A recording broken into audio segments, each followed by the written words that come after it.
Bonjour à toutes et à tous et bienvenue dans cette vidéo. Aujourd'hui, nous allons plonger ensemble dans un sujet aussi fascinant qu'essentiel, l'art d'observer le comportement canin.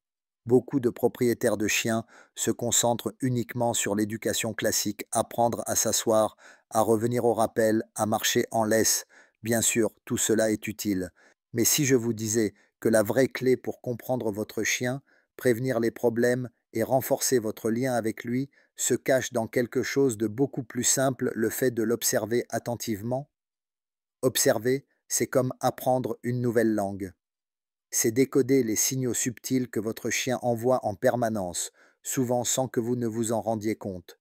Sa posture, ses oreilles, ses yeux, sa respiration, sa façon de se déplacer, tout cela forme un véritable dictionnaire silencieux. Alors, installez-vous confortablement, car nous allons explorer ensemble pourquoi cette observation est la base de toute relation équilibrée avec son compagnon à quatre pattes. Pourquoi l'observation est essentielle. Un chien ne s'exprime pas avec des mots. Il ne vous dira jamais je suis stressé, j'ai peur ou je suis heureux, mais il le dit autrement, avec un langage corporel riche et nuancé. La position de ses oreilles peut indiquer la vigilance, la peur ou la détente. La tension de sa queue révèle son niveau d'excitation. La dilatation de ses pupilles vous informe sur son état émotionnel. Même la manière dont il cligne des yeux est un indice. Petit exemple. Imaginez un chien qui détourne légèrement la tête, baisse les oreilles et lève une patte. Beaucoup de gens trouvent ça mignon.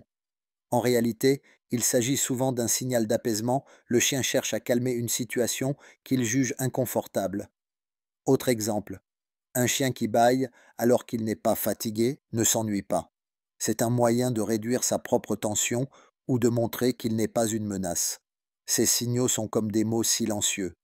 Si vous les ignorez ou les interprétez mal, vous risquez de passer à côté de messages importants ou pire, de renforcer son malaise. Observer, c'est donc écouter avec les yeux. Comment organiser un atelier d'observation? Beaucoup de gens pensent que pour comprendre leur chien, il faut suivre un stage d'éducation complexe. En réalité, vous pouvez déjà commencer chez vous avec très peu de matériel, choisir le bon lieu, privilégier un endroit familier et rassurant pour votre chien. Cela peut être votre salon, votre jardin, un parc qu'il connaît bien. Évitez les lieux trop stimulants au début, comme un marché ou une gare. L'idée est d'observer des comportements naturels, pas des réactions de survie face à un excès de stimuli. Préparez son matériel. Un simple carnet pour prendre des notes suffit. Si vous êtes à l'aise, filmez quelques séquences avec votre téléphone. Revoir les images à tête reposée permet souvent de remarquer des détails invisibles sur le moment. Ayez quelques friandises sous la main, non pas pour tester votre chien, mais pour récompenser les moments de calme et de coopération. Le déroulement. Observez votre chien pendant 5 à 10 minutes sans intervenir. Notez ce que vous voyez, position des oreilles, queue, respiration, mimique. Posez-vous des questions. Qu'est-ce qui déclenche tel mouvement? Est-ce un bruit, une odeur, votre présence? Petit à petit, vous allez constituer une bibliothèque personnelle du langage de votre chien, car chaque individu a ses petites variations. Mini exercice pratique. Je vous propose un exercice simple mais très révélateur. Asseyez-vous à environ 3 mètres de votre chien. Ne lui parlez pas, ne bougez pas, contentez-vous de l'observer. Notez la position de ses oreilles, le mouvement de sa queue et son attitude générale. Est-il détendu, curieux, méfiant? Après 2 minutes, bougez légèrement votre main. Se tourne-t-il immédiatement vers vous? Approche-t-il en confiance? Ou détourne-t-il le regard pour éviter le contact? Ce test très simple vous montre que chaque micro-geste provoque une réaction, et ces réactions révèlent l'état émotionnel profond de votre chien. Les erreurs fréquentes à éviter.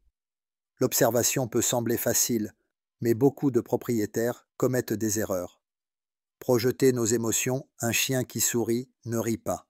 Des dents visibles peuvent indiquer de la peur ou de l'agressivité.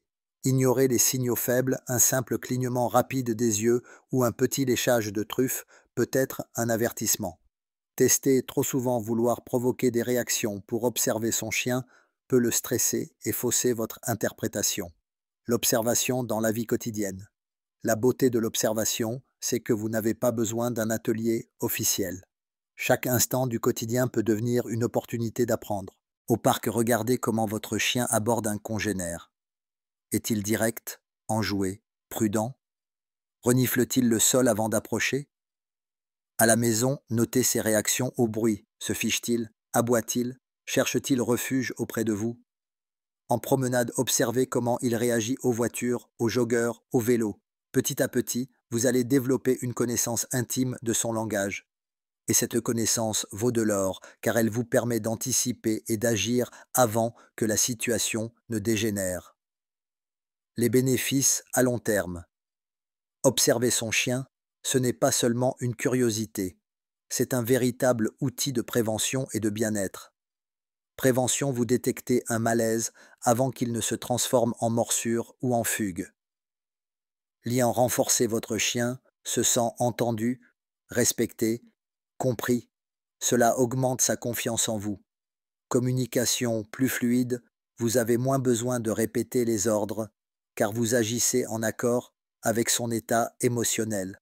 Le résultat, une relation apaisée, basée non pas sur la contrainte, mais sur la compréhension mutuelle.